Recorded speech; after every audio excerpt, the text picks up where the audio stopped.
Silakan duduk Bapak Ibu, Shalom. Puji Tuhan. Maaf saudara kalau saya pakai kacamata gelap bukan mau jadi Coyenfa saudara di depan ini. Karena kacamata saya itu rusak saudara ya. Jadi dia ganti kaca, dia perlu ambil frame-nya saudara. Dan kalau saya pasti punya yang lama, yang besi agak berat saudara. Karena hidung saya kurang mancung, bukannya pesek saudara. Cuman kurang mancung. Jadi suka turun-turun terus. Kalau ini kan enteng, kalau turun terus naikin lagi. Saya repot naikin kacamata saudara, daripada baca firman ntar. Haleluya. Saudara percaya bahwa Tuhan itu adalah gembala yang baik? Amin saudara. Ya. Saya mengingatkan hari Jumat depan kita ada ibadah Jumat Agung. Di tempat ini jam berapa saudara? 9 pagi saudara, satu kali kebaktian saja. Dan juga hari Rabu ini ada menara doa jam 7 malam. Dan saudara diundang tentunya untuk bersama-sama merendahkan diri di hadapan Tuhan untuk mencari wajahnya dan menyenangkan hati Tuhan melalui puji-pujian. Yang mau katakan amin dong? Puji Tuhan. Mari saudara kita buka lagu yang tadi kita nyanyikan. Mazmur 23 ayat 1 sampai dengan ayat yang ke-6.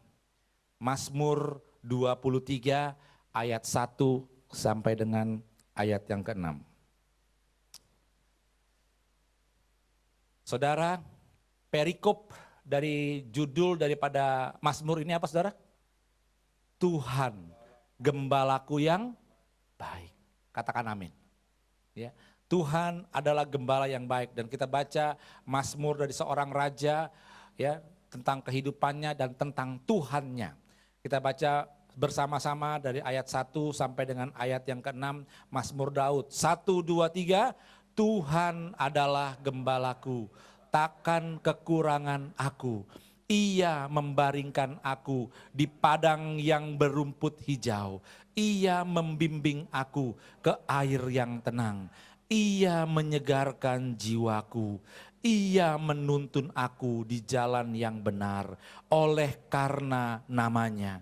Sekalipun aku berjalan dalam lembah kekelaman, aku tidak takut bahaya sebab Engkau besertaku. Gadamu dan tongkatmu itulah yang menghibur aku. Engkau menyediakan hidangan bagiku di hadapan lawanku. Engkau mengurapi kepalaku dengan minyak. Pialaku penuh melimpah. Kebajikan dan kemurahan belaka akan mengikuti aku seumur hidupku. Dan aku akan diam dalam rumah Tuhan sepanjang masa. Katakan amin dan beri tepuk tangan buat Tuhan sebagai gembala yang baik. Saudara, Mazmur ini dibuat oleh seorang raja yang kehidupannya itu sebetulnya sebelum dia jadi raja bukan langsung enak, saudara. Tapi dia mengalami berbagai macam penderitaan, saudara. Yang saya salut dengan Daud ini, dia selalu berkata, Tuhan adalah baik. Bahwasanya kasih setianya selama-lamanya. Saudara, perkataan itu bukan dikatakan pada waktu Daud jaya, pada waktu Daud nggak punya masalah. Tapi pada saat Daud menghadapi masalah, dia pun sanggup berkata seperti itu. Dan saudara, ini yang kita mau pelajari pada hari ini, bagaimana ya kita bisa mengenal Tuhan seperti Daud mengenal Tuhan. Tuhan berkata di dalam salah satu kitabnya, aku mendapatkan Daud bin Isai, orang yang berkenan di hatiku. Saudara mau berkenan di hadapan Tuhan? Amin ya. Saudara kita lihat apa yang Daud katakan. Nah saudara, saya cerita sedikit. Daud anak yang kurang diterima oleh orang tuanya. Oleh ayahnya, Isai. Saudara, dia perkasa, dia berani, saudara. Dia suka perang. Tapi orang tuanya tidak pernah mendaftarkan dia sebagai tentara. Karena apa? Karena perawakannya tidak seperti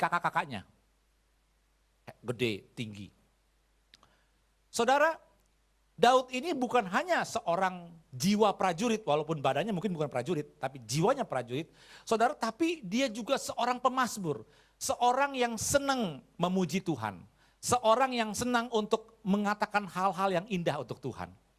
Saya pernah berkata kepada teman-teman di tempat ini, kalau kita lagi berdoa atau lagi memuji Tuhan, coba deh sekali-sekali saudara jangan berbahasa roh yang udah bisa berbahasa, tapi saudara bermazmur. Oh Tuhan baik, Tuhan Engkaulah juru selamatku, aku memujimu. Kata-kata yang bisa dimengerti. Seberapa banyak saudara bisa memuji, mengagungkan Tuhan, seberapa kagum itu terlihat dari bagaimana saudara bermazmur kepada Tuhan. Mungkin saudara bukan orang yang sering memuji, sehingga saudara juga nggak bisa memuji Tuhan dalam arti memuji dalam arti yang kita bisa ngerti dengan pikiran kita dan dikeluarkan dengan mulut kita dari bahasa yang dimengerti, saudara. Nggak mudah. Tapi Daud adalah orang yang bisa bermazmur, memuji Tuhan. Ya, saudara, Daud nggak diterima oleh orang tuanya, saudara. Tidak, dia katakan disingkirkan. Ketika Nabi Samuel hendak mengurapi Raja Israel untuk menggantikan Saul. Ya, Nabi Samuel dihadapkan oleh Isai, papanya Daud itu semua kakak-kakaknya yang perkasa. Tapi Daud tidak diajak, tidak diberitahu. Sampai Nabi Samuel berkata, inikah semua anak-anakmu? Oh masih ada satu lagi, ia gembala domba. Dan gembala domba itu hanya 2-3 ekor, saudara. Dipercayakan hanya 2-3 ekor, saudara. Akhirnya dibawa, ini yang kemerah-merahan. Saudara, Daud mengalami peristiwa-peristiwa masa kecil yang kurang menyenangkan hatinya, saudara. Dan juga saudara, ya di samping itu, ketika Daud mulai diurapi jadi raja, dia berperang melawan Goliat. Saya percaya pengurapan Tuhan inilah yang membuat Daud berhasil melawan Goliat, saudara. Ketika melawan Goliat, langsung dia masuk ke istana raja, dia diterima oleh Raja Saul, jadi menantu Raja Saul. Saudara, kehidupannya enak. Ya. Saya katakan ini rumput yang hijau, air yang tenang, jalan yang rata, yang terang, saudara. Ya. Daud sampai di situ. Tapi tiba-tiba tanpa setahu dia ternyata Raja Saul, mertuanya sendiri ngiri sama dia, saudara. Sehingga dia dikejar-kejar, ingin dibunuh. Sekian lama dicari-cari oleh satu bangsa, saudara. Satu orang dengan beberapa pengikut dicari-cari oleh satu bangsa. Saudara, saat itu saya mau katakan Daud berkata itu lembah kekelaman. Itu serius. Raja Saul serius kepengen nyawa daripada menantunya, saudara. Ya. Jadi kalau saudara membaca Mazmur 23 ini, maka tadi saya minta sama Pak Riki, Pak coba dong Pak tolong nyanyiin Mazmur 23 ini secara lengkap. Ya. Biasanya kita nyanyikan yang atasnya doang. Ia membaringkan aku di padang yang berumput hijau, ya kan? Ia membimbingku ke air yang tenang, ia menyegarkan jiwaku. Nah, tapi ketika sekalipun aku berjalan dalam lembah kekelaman, stop ya, udah. Ya, balik lagi, ia membaringkan. Saudara, tapi saudara, sebetulnya Mazmur 23 ini berisikan dua keadaan yang sangat-sangat berbeda. Keadaan pertama yaitu ayat 2 dan ayat 3, yaitu keadaan yang tenang, keadaan yang sangat baik, keadaan yang sangat diberkati, rumput yang hijau, air yang tenang, jalan yang rata, itu enak banget. Tapi saudara, ayat 4 dan ayat 5 itu berubah 180 derajat. Ya. Menjadi lembah kekelaman, berhadapan dengan musuh. Saudara 180 derajat berubah. Tetapi ada satu pesan yang sangat kuat dari Mazmur ini. Dikatakan, apapun keadaannya, Tuhan gembalaku yang baik. Yang percaya katakan amin. Kasih tepuk tangan buat Tuhan Yesus. Daud berani mengatakan hal itu, saudara. Ya. Nah saudara, ini menggambarkan apa? Saudara, bahwa keadaan hidup manusia itu nggak stabil. Kita memang berharap supaya hidup ini nyaman terus. Betul nggak? Ya. Tapi nggak bisa, saudara. Nggak bisa dengan kenyamanan terus. Kita berharap gereja ini nyaman, semuanya baik. Tapi nggak bisa, saudara. Ya. Semua pasti berubah, saudara. Apa yang dulu yang kita anggap bisa bagus, hari ini mungkin udah nggak bagus lagi. Cara-cara yang dulu begitu efektif, begitu kena, hari-hari ini tidak lagi. Kenapa? Gaya orang hidup udah berbeda, saudara. Ya, apalagi dengan adanya begitu banyak gadget-gadget, gaya hidup itu berbeda. Saya kemarin ke sebuah kedutaan, saudara, di mana saya mesti taruh yang namanya handphone, semua nggak boleh dibawa masuk dan harus dimatiin, saudara. Jadi kami di dalam selama 2 jam tanpa BlackBerry, tanpa BBM, tanpa HP, saudara. Bingung kayaknya, saudara. Ngapain ya? Padahal dulu juga nggak pakai HP, nggak bingung kan? Sekarang ketinggalan HP kayaknya bingung, saudara. Artinya apa? Sebetulnya kita disuruh bersosialisasi tuh dengan orang-orang di sana. Dari mana Bu? Mesti kan begitu kan, jadi apa? Meluangkan waktu ya kan, sembari nunggu. Tapi kita udah nggak bisa. Gaya hidupnya udah berbeda, saudara. Ya. Orang itu sangat percaya dengan apa yang dilihat di layar LCD gitu, saudara. Dibanding dengan apa yang dilihat dengan mata gitu. Saudara, ini kejadian benar. Ketika perusahaan pesawat terbang yang namanya Boeing, saudara, dia bikin sebuah pesawat untuk masa depan. Itu nggak ada jendela. Nggak ada kaca, nggak ada jendela. Yang ada cuma layar LCD. Dengan kamera. Diundanglah yang namanya pilot-pilot senior dan calon pilot-pilot muda. Pilot senior bilang, wah ini nggak bisa. Kita nggak berasa naik kapal terbang. Mana kacanya? Gitu saudara ya. Saya bisa melihat, oh nih di LCD apa yang kamu pengen lihat, kamu bisa lihat di LCD di sini. Wah protes pokoknya pilot yang senior. Tapi begitu diambil pilot-pilot calon pilot yang muda, mereka bilang, saya setuju, nggak usah ada kaca katanya. Nggak usah ngelihat. Kenapa saudara? Karena mereka tiap hari ngeliatinnya LCD. Kenapa Anda berpikir, ya saya selama sekolah ini, di sekolah penerbangan nggak pernah naik kapal benar kok, yang ada cuma layar. Kami nyetir simulasi pakai layar. Loh kenapa sekarang saya mesti lihat keadaan sesungguhnya? Saya percaya itu di luar itu kayak gitu. Saudara lihat. Jadi keadaan berubah, saudara. Berubah. Nah perubahan inilah yang bisa membuat mungkin dari rumput yang hijau bisa menjadi padang gurun yang gersang. Dari air yang tenang bisa menjadi badai yang bergelora. Dari berbaring nikmat bisa menjadi berbaring sakit dan merintih, saudara.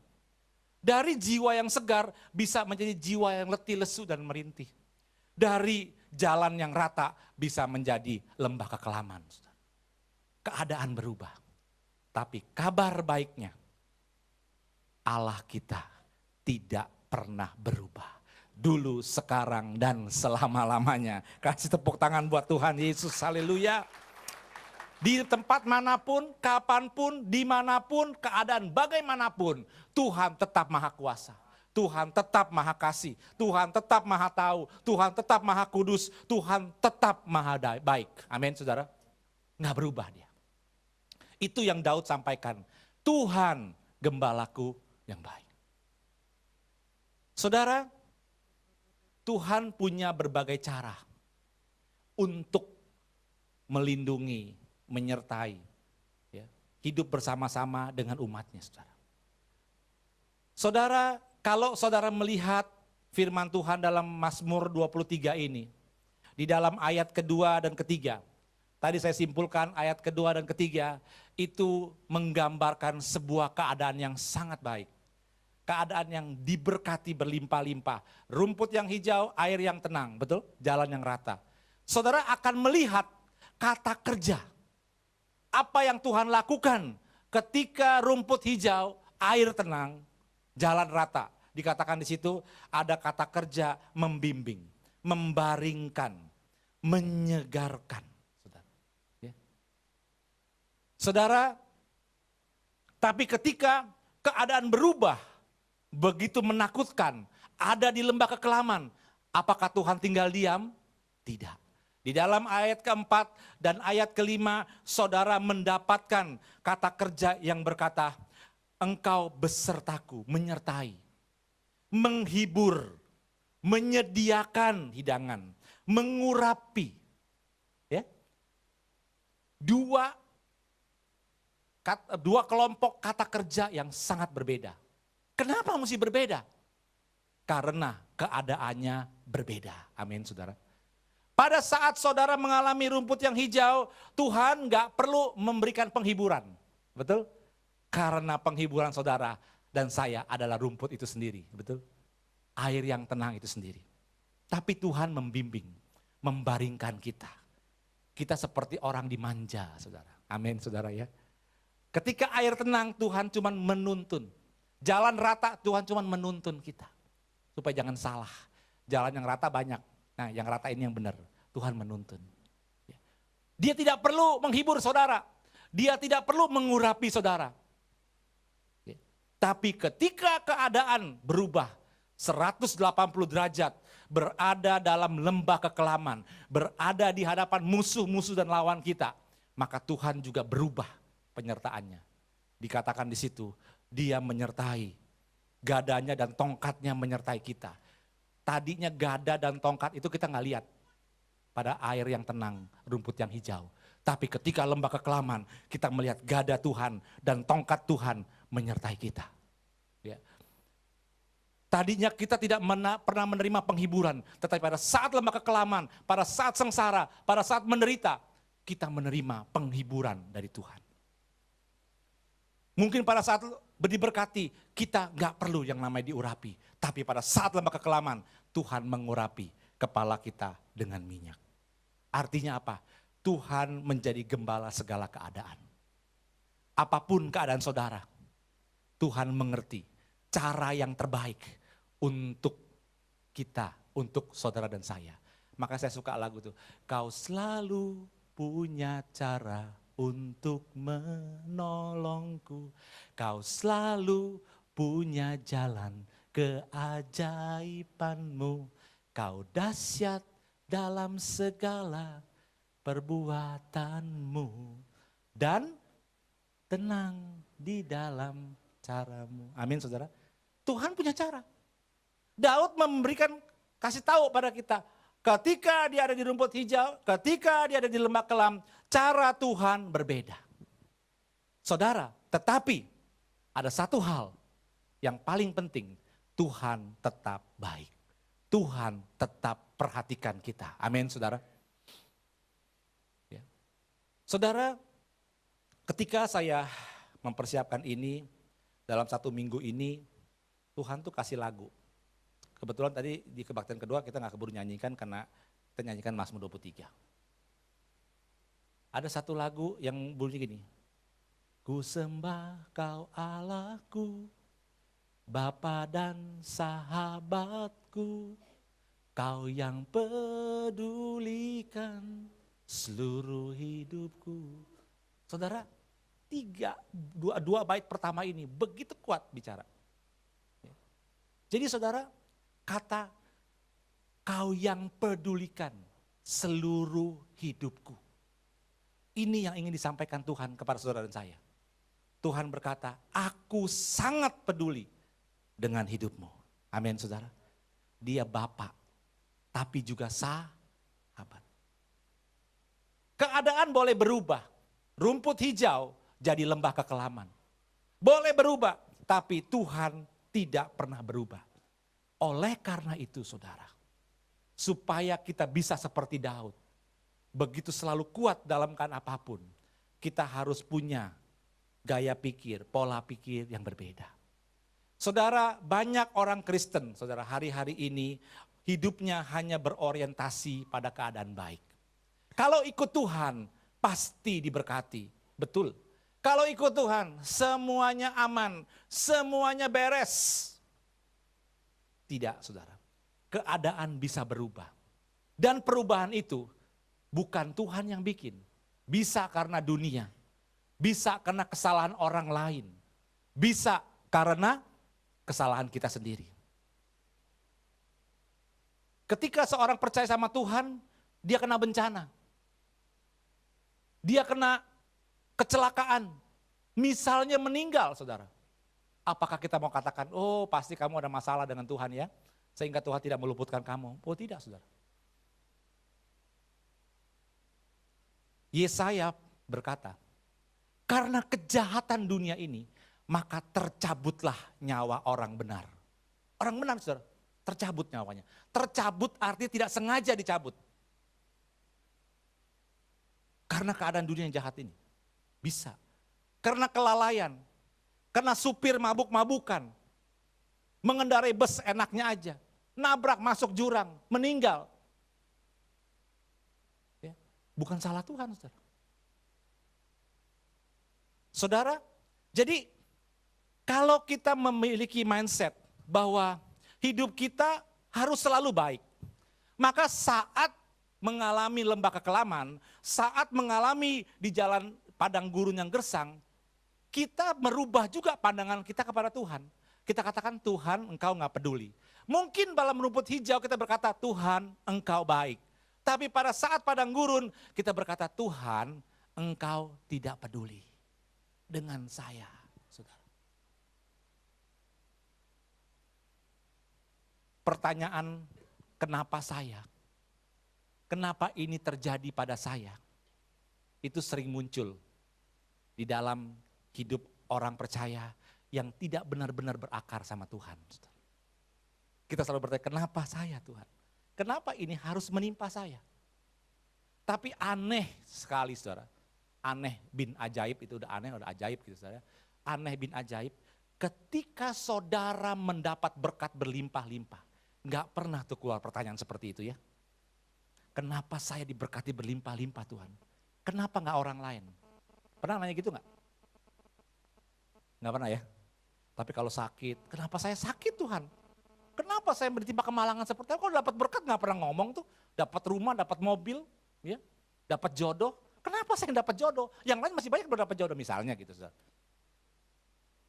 Saudara, kenapa? Karena kita punya konsep berpikir bahwa hidup ini harus baik. Kalau saya baik, saya semuanya lancar, aman, nyaman, berarti saya oke dengan Tuhan. Betul ya? Kadang-kadang begitu. Ditambah lagi dengan yang namanya mungkin ada hamba-hamba Tuhan berkata, pokoknya kamu setia, kamu betul-betul, kamu banyak doa, kamu punya iman, kamu baca Alkitab, kamu memberi perpuluhan, kamu memberi persembahan. Hidup kamu lancar, hidup kamu pasti baik.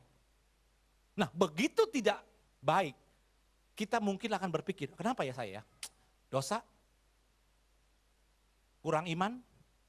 Kurang doa? Kurang beri persembahan? Atau sebagainya. Saudara. Dan lebih celakanya lagi saudara. Kita berusaha untuk bertobat secepat-cepatnya. Kalau begitu saya akan tambah iman, saya akan tambah jam doa saya akan tambah persembahan saya akan bayar perpuluhan saya. Saudara tahu tujuannya apa? Supaya keadaannya kembali menjadi baik. Benar apa salah?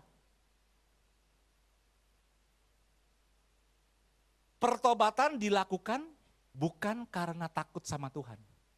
Bukan karena takut atau menghormati Tuhan. Tapi supaya keadaan saya menjadi baik kembali. Maaf, saya harus ngomong ini salah saudara. Saudara saya perlu bertobat. Tapi bukan itu tujuannya. Bukan itu tujuannya saudara. Ya. Kenapa? Karena kita berorientasi kepada keadaan baik.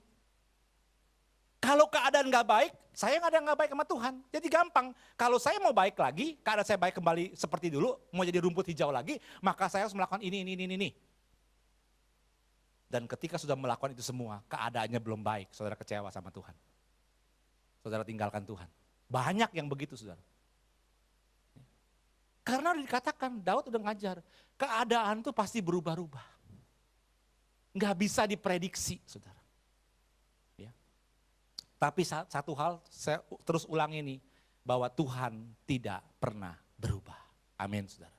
Dia tetap mengasihi saudara dan saya, yang mengerti katakan amin. Nggak berubah saudara. Untuk ini dia nggak berubah. Ya.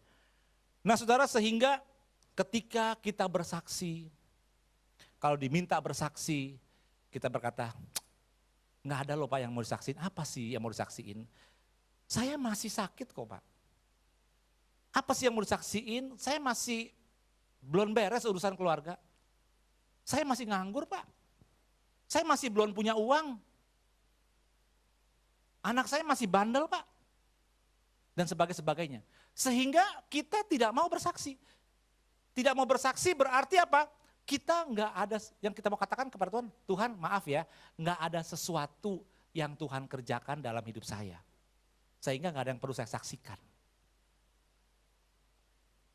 Saudara, ini yang jelas salah saudara. Ya. Saudara, saya ingat seorang jemaat di tempat ini, dia bersaksi saudara. Di menara doa. Kalau saudara dengar kesaksiannya, ya apa ini cerita apa-apa gitu ya. Dia cerita begini, singkat aja. Dia itu pernah dikucilkan, enggak diterima, atau saya pernah mungkin dengar diusir gitu ya, oleh keluarga daripada suaminya saudara. Tentu hatinya sakit. Saudara, dia saksikan satu saat keluarga ini yang pernah mengusir dia ada yang meninggal saudara. Jauh pula ya, di luar pulau saudara. Sehingga dia datang ke sana dan dia hadiri, dia bicara sama orang di sana gitu. Nah saudara, udah kesaksiannya kira-kira seperti itu aja. Apa poinnya? Mana mujizatnya? Mana kebaikan Tuhan?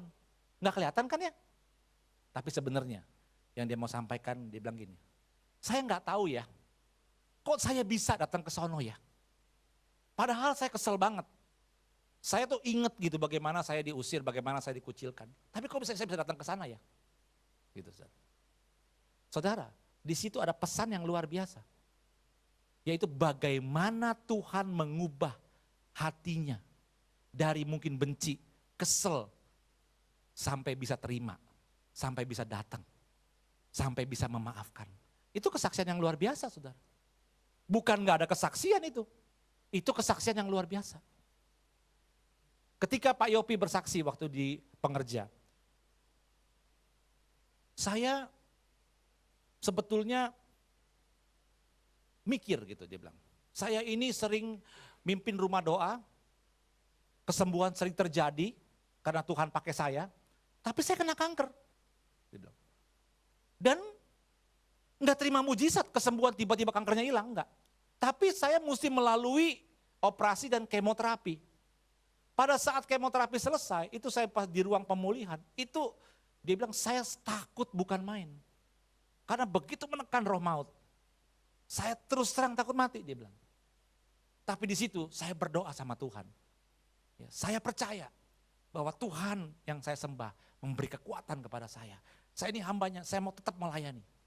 Saudara, kelihatannya mana mujizatnya? Ya semua orang kanker juga di kemo. Palanya botak karena rambutnya rontok, sama. Tapi di balik itu, saya yang dengar waktu itu, saya terima kekuatan.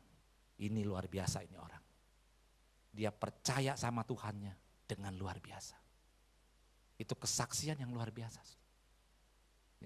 Jadi saudara, keadaan apapun, baik itu rumput yang hijau, saudara boleh bersaksi, Tuhan baik, silakan. Tapi saudara dalam lembah kekelaman seperti Daud, saudara juga perlu bersaksi. Katakan bahwa dia menyertai aku dengan gada dan tongkatnya. Dia menghibur aku, dia mengurapi aku. Yang mengerti katakan amin, saudara. Ya. Itu kesaksian yang luar biasa. Ya. Nah, kita kembali kepada Mazmur 23 itu. Ayat pertama berkata begini, Tuhan adalah apa? Sama-sama katakan 1, 2, 3. Tuhan adalah, stop dulu. Saudara, Tuhan itu menjadikan dirinya gembala. Coba saya minta di multimedia Yesaya 40 ayat 11 ditampilkan. Ini bukan hanya kata Daud, saudara. Tersingkap ketika Tuhan sendiri bicara sama Nabi Yesaya. Yuk kita coba baca sama-sama Yesaya 40 ayat 11 ini. 1, 2, 3. Seperti seorang gembala, ia menggembalakan kawanan ternaknya dan menghimpunkannya dengan tangannya. Anak-anak domba dipangkunya, induk-induk domba dituntunnya dengan, saudara bayangkan ya, jangan di stop, jangan dihilang dulu. Seperti seorang gembala yang menggembalakan kawanan ternaknya. Ini Tuhan yang ngomong, dia merendahkan diri menjadi seorang gembala yang menggembalakan kawanan ternak, menghimpun dengan tangannya, memangku anak-anak domba dan menuntun dengan hati-hati.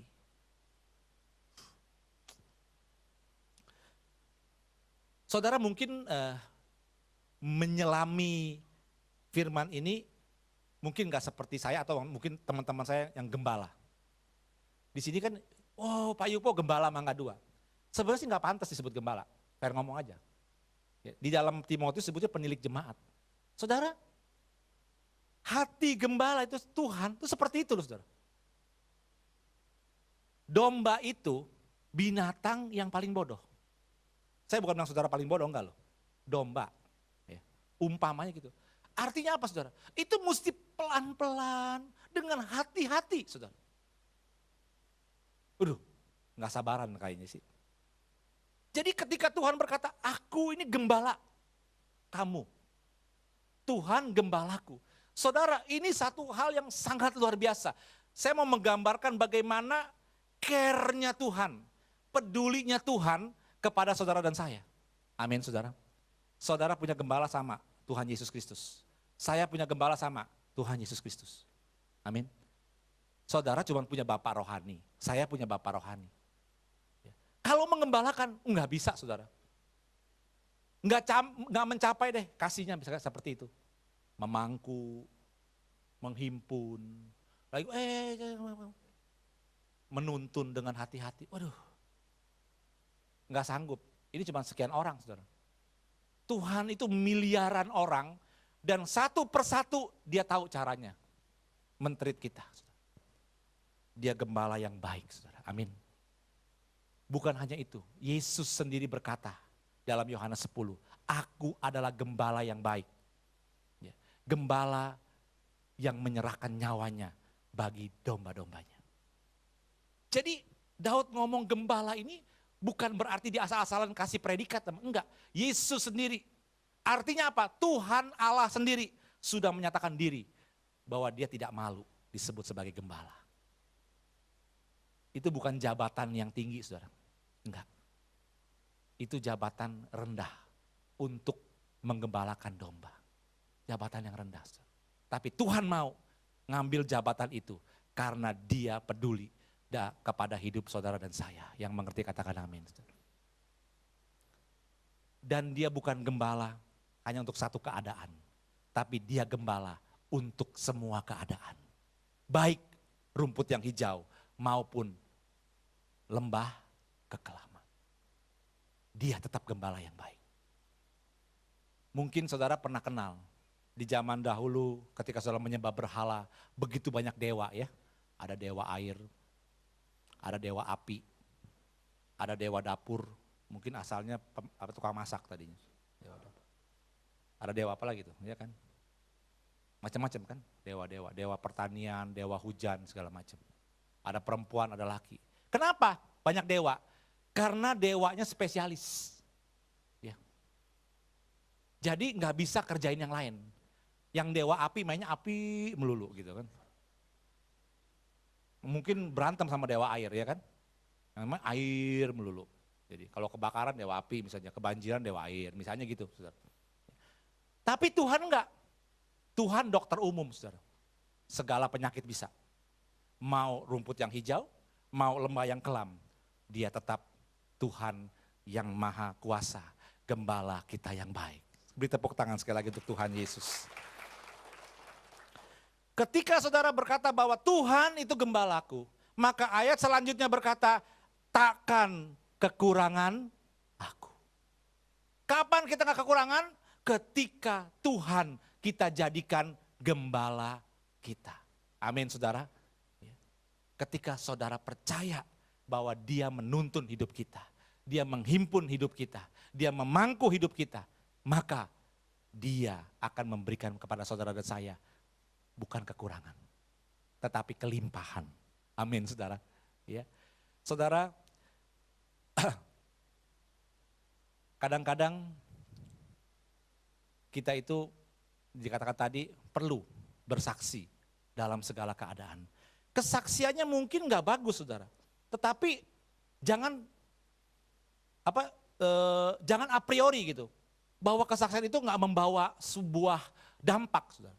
Nah, ini ada kejadian yang betul-betul terjadi, saudara, dari kisah daripada Mark dan Susan namanya. Mark ini pendeta muda di sebuah kota kecil, saudara. Ya. Hari itu Mark lagi nantikan dengan berdebar-debar istrinya Susan itu melahirkan anak pertama, saudara. Ketika mereka selesai, yang keluar bukan suster, biasanya bawa bayi. Ini bu dicium, enggak. Tapi yang keluar dokter.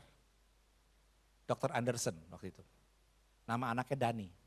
Dokter bilang, maaf ya, anak saudara Dani kena Down syndrome. Down syndrome itu masalah kromosom, saudara, ya, di selnya manusia yang mengakibatkan itu keterbelakangan, pertumbuhan fisik maupun pertumbuhan mental. Keterbelakangan, Down syndrome itu diambil dari John Langdon Down namanya.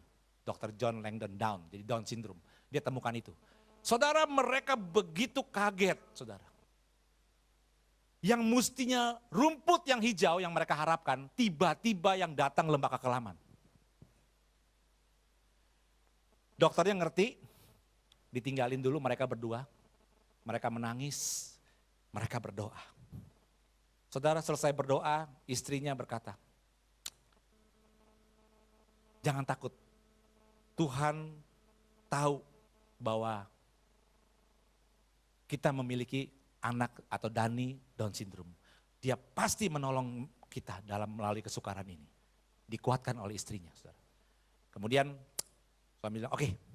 Dan juga mereka dikuatkan dengan kesaksian, mereka cerita, iya ada anak kecil namanya Rachel, umur 11 tahun, dulu juga Down syndrome, tapi sekarang udah normal kembali. Jadi kita percaya, kita juga pasti ditolong Tuhan. Saudara, kemudian selesai mereka nangis, selesai mereka mau ngambil keputusan, datanglah suster bawa itu Dani untuk dibawa pulang, saudara. Karena udah selesai melahirkan, udah selesai dimandikan. Dan Susan ngomong gini, istrinya, terima kasih Tuhan, Allah telah memilih memberkati kita dengan Dani yang Down syndrome. Mereka bersyukur, mereka terima sebagai berkat dari Tuhan. Saudara, kata-kata ini didengar oleh suster yang ngasih bayi, saudara. Susternya kemudian cerita sama suster-suster lain di rumah sakit itu, saudara. Yang luar biasa, hari Minggu berikutnya, saudara, gerejanya Mark kedatangan staf daripada rumah sakit tersebut. Dan orang-orang di kota kecil itu. Tujuannya pertama untuk memberikan dukungan. Karena mereka kan kota kecil, memberikan dukungan kepada Mark dan Susan. Kamu memang harus kuat. Itu tujuan pertama, mereka datang. Tapi tujuan kedua, mereka katakan, kami juga pengen tahu Allah yang disembah oleh Mark. Kenapa dia masih bisa bersyukur terima anak yang Down syndrome? Mereka datang ke gereja. Dan hari itu ketika Mark berkhotbah, dia tantang orang untuk terima Yesus. Ada 9 orang datang, maju ke depan untuk terima Yesus.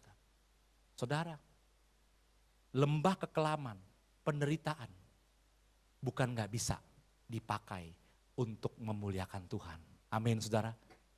Kalau saudara katakan, oh kalau saya kaya, oh kalau saya diberkati, oh kalau saya nyaman dan sebagainya, saya bisa menjadi berkat, saya bisa menjadi kesaksian bagi kemuliaan Tuhan. Belum tentu. Lembah kekelaman pun bisa dipakai Tuhan untuk menjadi kesaksian bagi dia. Kita lihat apa yang Paulus katakan. Coba tolong multimedia di dalam 2 Korintus 1 ayat 3.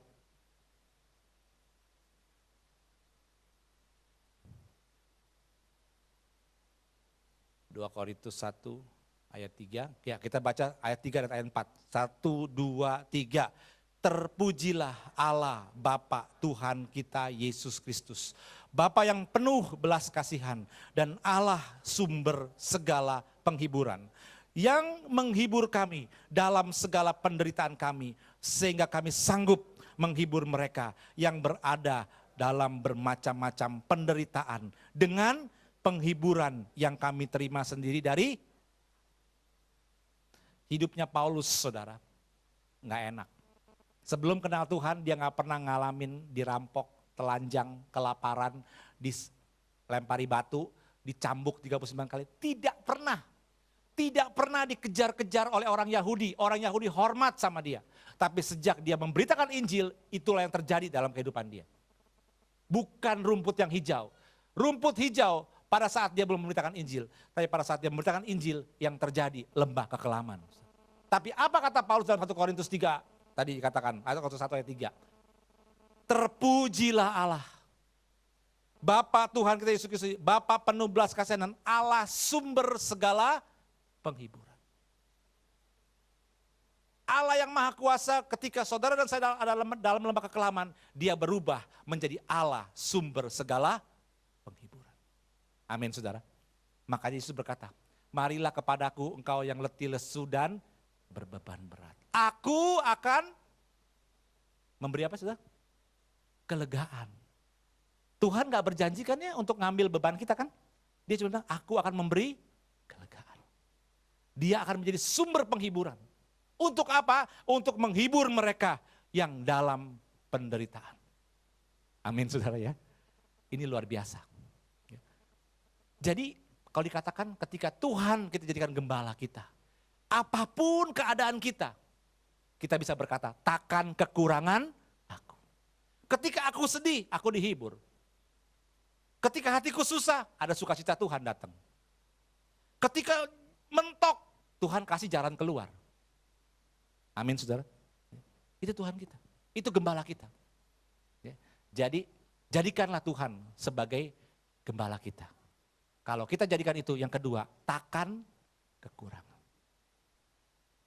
Kemudian saudara, ayat kedua dan ketiga berbicara tentang rumput hijau, keadaan yang enak.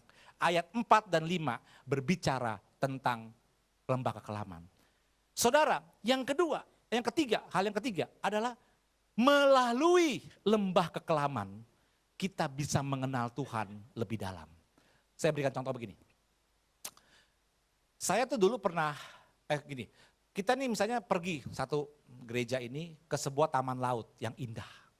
Ayo kita piknik semuanya. Tamannya begitu indah, lautnya begitu bersih, hijau, kebiru-biruan, bening, kelihatan sampai ke dalam. Saudara mungkin dari sebagian jemaat menikmati, ini ada perahu, mereka naik perahu. Ya mungkin ada kacanya sambil ngeliat, lihat pemandangan, hawanya sejuk, wah enak sekali. Mereka menikmati taman laut. Tapi ada juga sebagian jemaat yang pakai Google, saudara. Bukan untuk search di internet, bukan Google itu saudara ya.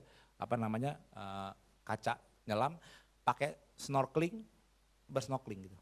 Celepin di dalam air kepalanya sembari lihat keindahan laut. Tapi ada juga jemaat yang scuba diving, nyelam sampai ke dasar. Ya, saudara, saya itu pernah kerja di sebuah perusahaan ikan hias eksportir namanya Asan Aquarium. Saudara itu yang namanya bunga laut, saudara, karang laut, itu bagus banget saudara. Ya, itu kalau diangkat gini hijau doang, tapi begitu dimasukin dalam air, itu warnanya bisa biru, orange, berubah, dia hidup saudara. Luar biasa. Saudara, kalau ditanya ketiga kelompok orang ini yang pergi ke taman laut. Apakah saudara pernah pergi ke taman laut? Jawabannya pasti iya. Kita semua pernah pergi ke taman laut. Pertanyaan kedua, siapa yang mengenal taman laut paling dalam? Yang mana? Kelompok orang yang mana? Yang melakukan scuba diving. Dia yang paling tahu keindahan taman laut itu. Saudara, sekarang saya mau saudara perhatikan Alkitab saudara. Ya. Di dalam ayat kedua dan ketiga, itu bicara tentang keadaan nyaman. Saya mau tanya saudara, ketika rumput itu hijau, Allah Tuhan itu digantikan dengan kata apa? Ngerti gak pertanyaannya? Saya bisa panggil Pak Tony, atau saya bisa bilang Pak Tony itu kamu, betul gak? Itu pengganti namanya.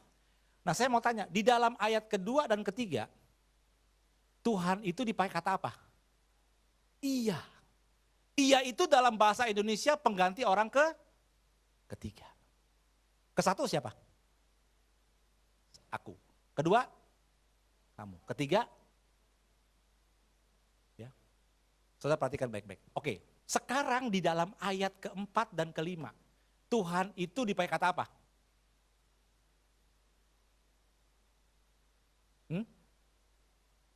Engkau setuju? Engkau ya? Engkau itu orang keberapa? Saya mau tanya, iya sama engkau deketan mana? Deketan engkau. Ngerti saudara ya? Jadi saudara lihat baik-baik. Pada saat kapan kita bisa mengenal Tuhan lebih dekat? Rumput hijau atau lembah kelam? Lembah kelam. Amin. Siap-siap. Saudara benar. Ternyata saudara, ketika kita berada dalam lembah kekelaman, di situ kita bisa kenal Tuhan lebih dekat. Pada rumput yang hijau, kita tertarik dengan pemberiannya. Dia yang ngasih, dia. Tapi saya tertarik sama ininya. Tapi ketika dalam lembah kelam, saya akan hampiri, engkau Tuhan, tolong saya, engkau adalah Allah yang luar biasa. Ya kan? Jadi saudara, lembah kelam bisa dipakai Tuhan untuk supaya saudara dan saya mengenal Tuhan lebih dalam lagi. Amin. Scuba diving. Bukan hanya main di atas pakai perahu, enggak. Nyelam ke dalam. Saudara. Ya. Tuhan adalah gembalaku. Takkan kekurangan aku. Dan ketika keadaan berubah, tujuan Tuhan supaya saudara dan saya bisa mengenal Dia lebih dalam lagi. Ayat terakhir kita buka Ibrani pasal 13 ayat yang kelima. Ibrani pasal 13 ayat yang kelima. Semoga ini bisa menjadi ayat, kalau saya nanti terjemahkan apa saya kasih penjelasan menjadi ayat yang pegangan, kekuatan bagi saudara yang hari-hari ini mungkin berjalan dalam lembah kekelaman. Kita baca sama-sama ayat 5, 1, 2, 3. Janganlah kamu menjadi hamba uang dan cukupkanlah dirimu dengan apa yang ada padamu. Karena Allah telah berfirman, aku sekali-kali tidak akan membiarkan engkau dan aku sekali-kali tidak akan meninggalkan engkau. Saya mau bahas ayat 5b saja, mulai kata karena. Saudara dalam bahasa aslinya, ini luar biasa saudara ayat ini. Saya terjemahin bahasa aslinya gini ya. Karena Allah telah berfirman, perhatikan, aku sekali-kali tidak akan membiarkan engkau, koma, tidak akan membiarkan engkau, koma, tidak juga aku sekali-kali tidak, koma, tidak akan meninggalkan engkau. Berapa banyak kata tidaknya? 5 kali. Kenapa Tuhan sampai harus ngomong 5 kali saudara? Supaya saudara dan saya yakin bahwa Dia sangat serius.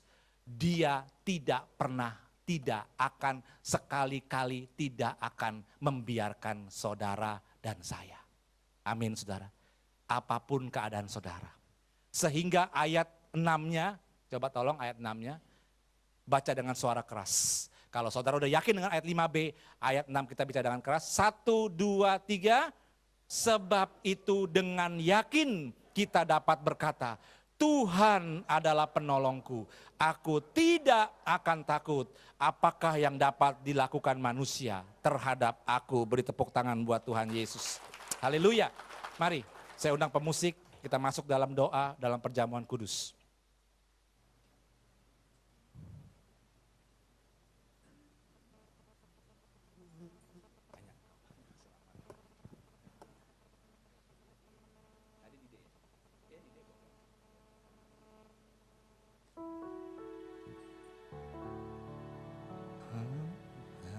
Hanya Engkau juru selamatku, Tuhan setia padaku. Hamba-hamba Tuhan, saya undang. Yang ku pegang hanya janji-Mu, ku percayakan hidupku. Ku sembah Kau Allahku, Bapa